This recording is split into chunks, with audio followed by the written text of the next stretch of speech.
మన అనిల్ రావుపూడి అండ్ వెంకీ మామ కాంబినేషన్లో వచ్చే హ్యాట్రిక్ మూవీ సంక్రాంతికి వస్తున్న మూవీ అయితే చూడడం జరిగింది. ఇక మూవీ ఎట్లా అనిపించిందంటే ఈ సంక్రాంతికి పెద్ద హిట్ ఏదన్నా ఉందంటే సంక్రాంతికి వస్తున్న మూవీ. ఈ సంక్రాంతికి 3 సినిమాలు రిలీజ్ అయినాయి కదా. ఒకటి వచ్చేసి గేమ్ చేంజర్, ఇంకొకటి వచ్చేసి డాకు మహారాజు, థర్డ్ వచ్చేసి ఇది.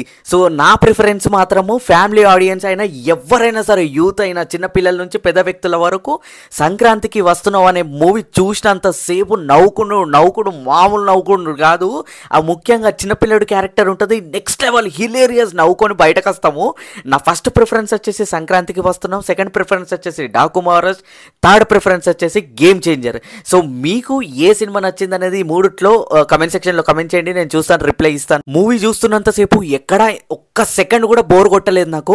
మూవీ స్టోరీ అయితే చాలా సింపుల్ గానే ఉంటుంది, ట్రైలర్లోనే మొత్తం చూపించడం జరిగింది. ఇంకా నేను చెప్పడానికి ఇంకా కొత్తగా ఏం లేదు. ఇంకా మన వెంకీ మామ గురించి చెప్పాల్సిన అవసరమే లేదు. యాజ్ ఎ ఫాదర్ రోల్ గా, యాజ్ ఏ హస్బెండ్ రోల్ గా, యాజ్ ఏ లవర్ రోల్ గా, యాజ్ ఏ డిపార్ట్మెంట్ రోల్ గా, పోలీస్ రోల్ గా, సో ఎన్నో కైండ్ ఆఫ్ వేరియేషన్స్ అనేది వేరే లెవెల్లో చూపెట్టిండు. నెక్స్ట్ లెవెల్ యాక్టింగ్ పర్ఫార్మెన్స్, చెప్పాల్సిన అవసరమే లేదు. And hilarious comedy with hilarious అంటే హిలేరియస్. ఇంకా హీరోయిన్స్ కి వచ్చేసరికి ఐశ్వర్య రాజేష్ అండ్ మీనాక్షి చౌదరి.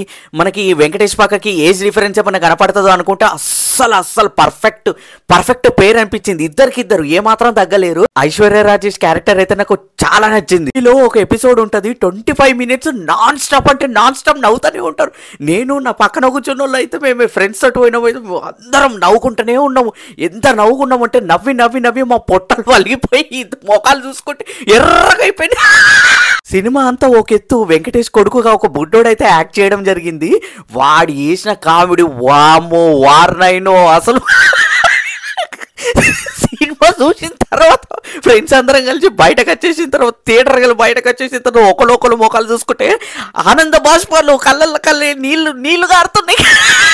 అంతగానో నవ్వుకున్నాం. ఇంకొక కొత్త విషయం ఏంటంటే సినిమాలో ఓ గోదావరి గట్టు అనే సాంగ్ ఏదైతే ఉందో అది రాగానే థియేటర్లో ప్రతి ఒక్కడు చిన్న పిల్లల నుంచి పెద్ద వ్యక్తుల వరకు అందరూ పాట పాడుతున్నారు. అది మాకే రాదా పాట, అందరూ పాడుతున్నారు. ఆ కోరస్ కి తగ్గట్టు రామశిలికావే అందరూ ఆడుతున్నారు. నెక్స్ట్ లెవెల్ అంటే ఒక రోలర్ కోస్టర్ ఎంజాయ్మెంట్ అయితే అనిపించింది మాకు. ముఖ్యంగా థ్యాంక్స్ చెప్పుకోవాల్సింది దిల్ రాజు గారు, thank you so much. And Anil Ravipudi గారు నెక్స్ట్ లెవెల్ పర్ఫార్మెన్స్ అండి. ఇది నిజంగా వెంకీ మామతోటి అసలు ఊహించలేదు ఇంతగానం నవ్వుకుంటామని చెప్పేసి. ఇంకా ఓవరాల్గా ఒక్క ముక్కలో చెప్పాలంటే నెక్స్ట్ లెవెల్ మూవీ చూడకుంటే మీరు చాలా మిస్ అవుతారు. నవ్వుకోండి అయ్యా, సినిమా చూసి నవ్వుకోండి.